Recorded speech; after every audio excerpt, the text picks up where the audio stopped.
तुर्की ने भारत से मंगा हजारों टन गेहूं, फिर मोदी ने लिया ऐसा फैसला, एर्दोआन के उड़े होश। इस बार भारत में सड़ जाएगा अनाज, लेकिन भारत के दुश्मनों को एक दाना तक नहीं देंगे पीएम मोदी। सोचिए जरा, वही तुर्की जिसने कभी भारत के गेहूं को बीमार और जहरीला बताया था, आज उसी भारत के दरवाजे पर खड़ा भीख मांग रहा है, हमें थोड़ा अनाज दे दो। लेकिन इस बार भारत ने साफ शब्दों में कह दिया, नहीं मिलेगा एक भी दाना। दोस्तों, ये कहानी शुरू होती है तुर्की से, एक इस्लामिक देश जहां गेहूं की खेती तो होती है, लेकिन उसकी भूख उससे बहुत बड़ी है। हर साल करीब 20 मिलियन टन गेहूं उगाने के बावजूद तुर्की की खपत इतनी अधिक है कि उसे अपनी जरूरत का आधा से ज्यादा अनाज बाहर से खरीदना पड़ता है। ब्रेड, पास्ता और आटे से बने पकवान उनकी रोजमर्रा की जिंदगी का हिस्सा हैं। अब होना यह है कि अरबों डॉलर जलाने के बाद भी उनकी भूख नहीं मिटती। लंबे वक्त तक तुर्की रूस और यूक्रेन पर निर्भर था, लेकिन जब वहां युद्ध छिड़ा, सप्लाई चेन बिखर गई, भंडार खाली होने लगे और देश में भूख का संकट मंडराने लगा है। और अब वही तुर्की जिसे कभी मुस्लिम देशों का नेता बताया जाता था, अब भारत के दरवाजे पर आ गया, हमें गेहूं दो। लेकिन भारत अब वो पुराना भारत नहीं है। आज का भारत आत्मनिर्भर है, आत्मसम्मानी है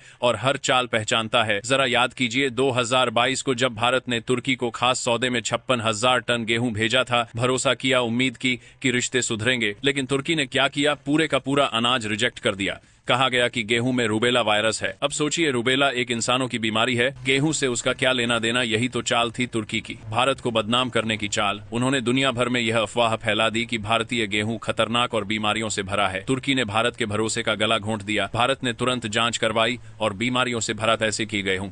सच्चाई सामने आई, गेहूं पूरी तरह सुरक्षित था, लेकिन तब तक नुकसान हो चुका था। अंतर्राष्ट्रीय बाजार में भारत की छवि पर कीचड़ फेंका जा चुका था।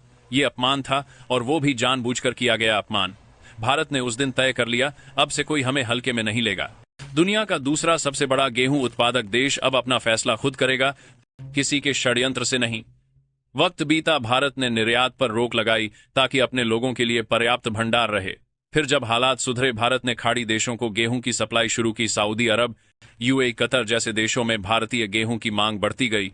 यूरोप और एशिया में भी भारत का गेहूं चमकने लगा। लेकिन उस लिस्ट में एक देश नहीं था, तुर्की।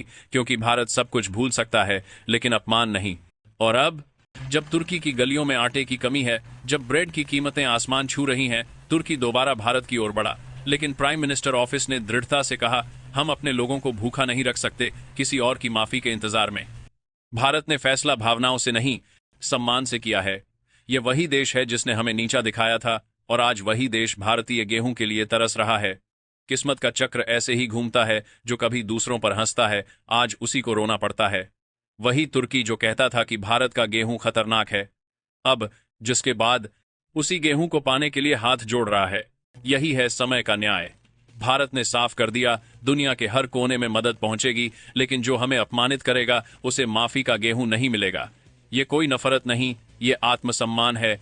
और सच कहिए, भारत अगर आज तुर्की को गेहूं दे देता, तो क्या ये अपने सम्मान के साथ विश्वासघात नहीं होता? क्या उस झूठ को अनदेखा करना सही होता जिसने भारत की साख को ठेस पहुंचाई? आज जब दुनिया भारत की ओर देख रही है, अमेरिकी कंपनियां यहां निवेश कर रही हैं, खाड़ी देश भारतीय कृषि को सलाम कर रहे हैं, यूरोप भारतीय गेहूं खरीदना चाहता है, तब क्या हमें उस देश की मदद करनी चाहिए जिसने कभी हमारे अनाज को जहर कहा था? बिल्कुल नहीं। इस बार भारत का संदेश साफ है, हमारे अनाज को ठुकराने वालों को अब हमारी जरूरत नहीं आएगी। ये वही भारत है जो झुकता नहीं, रुकता नहीं और अपने अपमान का बदला इतिहास की किताबों में दर्ज करता है।